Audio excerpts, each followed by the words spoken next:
Hello everyone and welcome to Mountain Lake Journal. I'm Tom Halleck. If you walk through cemeteries in northern New York, you are sure to see a lot of ancestors from north of the border.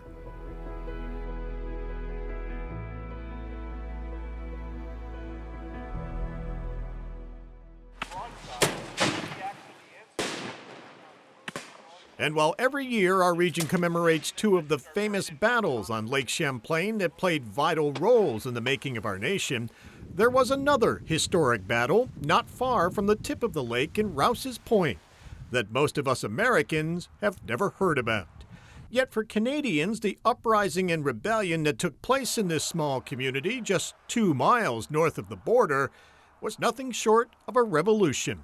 In 1837 and 38, Patriot rebels who lived in the Richelieu Valley rose up in protest of English rule. Outnumbered and outgunned by the British Army, the rebellion was crushed. Hundreds of patriots were imprisoned or killed, and many families in the years that followed would cross the border to begin a new life in northern New York. This is all the families.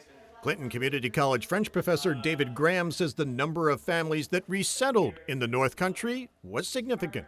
And they started coming here to the North Country before they started going to Vermont and New Hampshire and Maine and New England to work in the textile mills.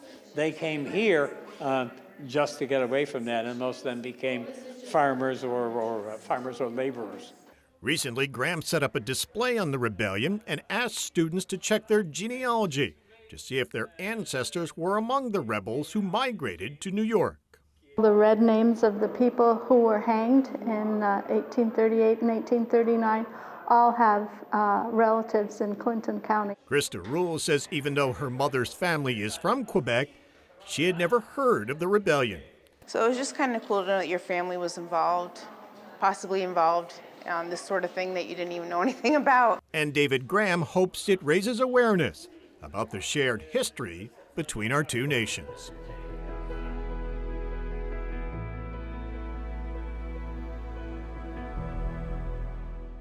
Well, I've always been interested in the history of Quebec and how it ties into the history of northern New York.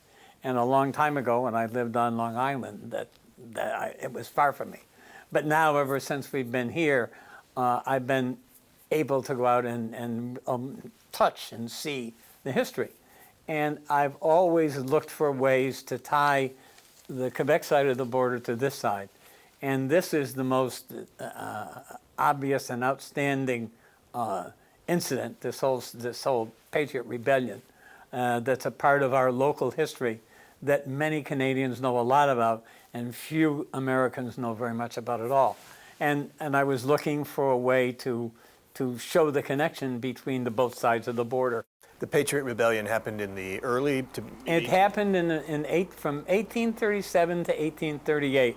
Its beginnings, its unrest, began in fact before that, and it kind of mirrored the American Revolution, and I didn't consider it as much of an event as it really was until I went on a tour at the Chateau Ramsay in Montreal, and the tour guide there referred to it as the Canadian Revolution, in which the English who were in charge, just like the American Revolution, and a bunch of people, mostly French, but some English people as well, thought that they were getting a bad deal.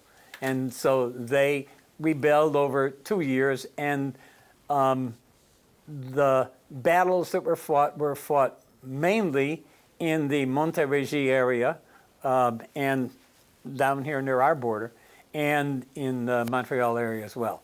And so the thing that has the most local connection is the last battle of that rebellion, which was fought at Odelltown in 1838. And the two leaders of that battle on the Patriot side, one escaped and went back to the United States, but the other one was captured and brought to Montreal, and 2 months later was hung with 4 other Patriot rebels at the Au Pied de Coron prison in Montreal, which is right now at the foot of the Jacques Cartier Bridge.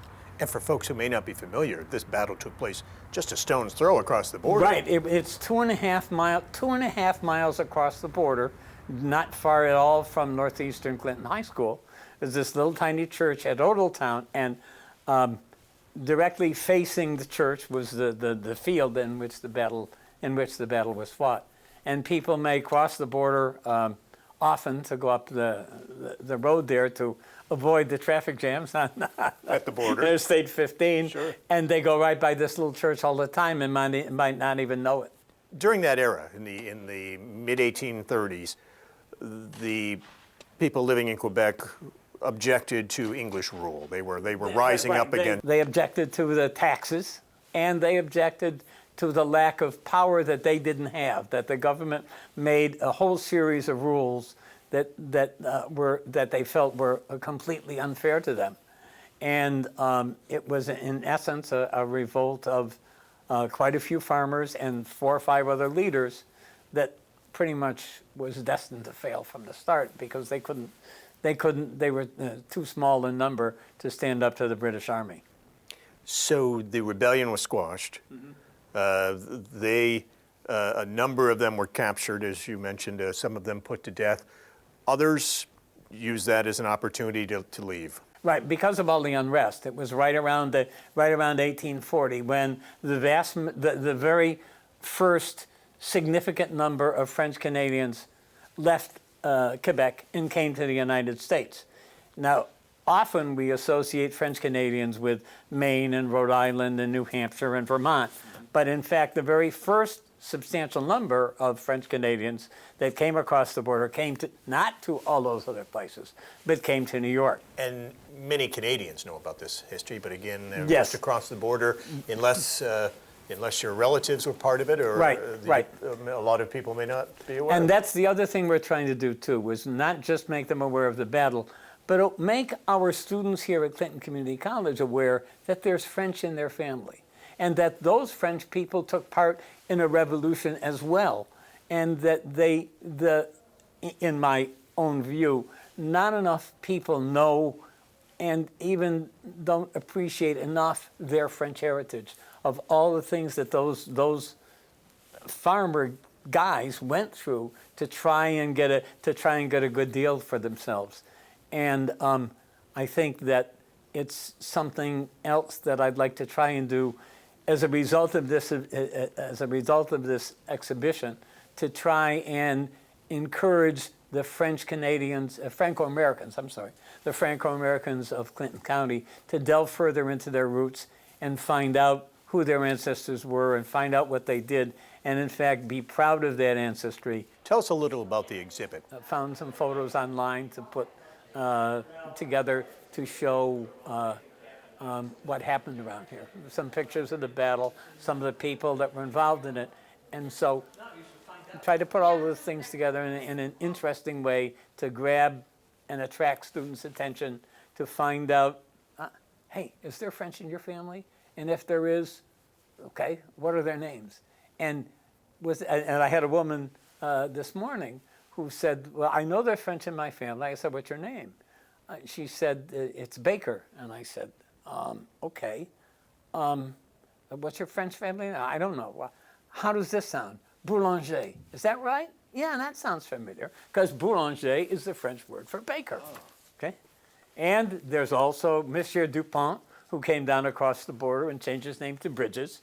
Monsieur Leblanc, who came down across the border and changed his name to Mr. White, et cetera. And all the changes in names and all the changes in spelling and all the transcriptions of La Joie to La Chouette, et cetera, et cetera, et cetera.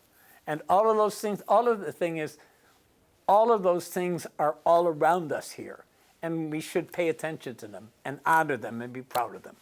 Would you like to see the day come when maybe this rebellion, and if not the hanging of the 5, the Patriot Rebellion, but this story was more broadly told and understood? Right. I'd like to see a bigger partnership between Plattsburgh and Quebec, and welcoming of visitors from both countries in both places. And to tell the story of this To tell the story history of in the Richelieu River. the history of the Richelieu River, and the story of all of those people who left Quebec for whatever reason to come and live in the United States. Because in my view, the Franco-Americans are the least studied minority in the United States. There's plenty of stories about the Italians and the Germans and the Poles that came here, but very few stories about the nearly 1 million people that left Canada between 1830 and 1930, who, had they stayed in Quebec, would have had added 5 million more people to Quebec's population today. And we don't know how many came across the border. We don't know how many came across the border here, but in large numbers, nearly 1 million people came in the 100-year period between 1830 and 1930. Nearly 1 million people, who, had they stayed in Quebec, there would have been 5 million more. And those million, many of them in the New England states. Many in the New England states. And we know a little bit about those in the New England states, but we know darn little about the ones in New York State. And I hope this goes a little bit, part of the way toward learning just a little bit more.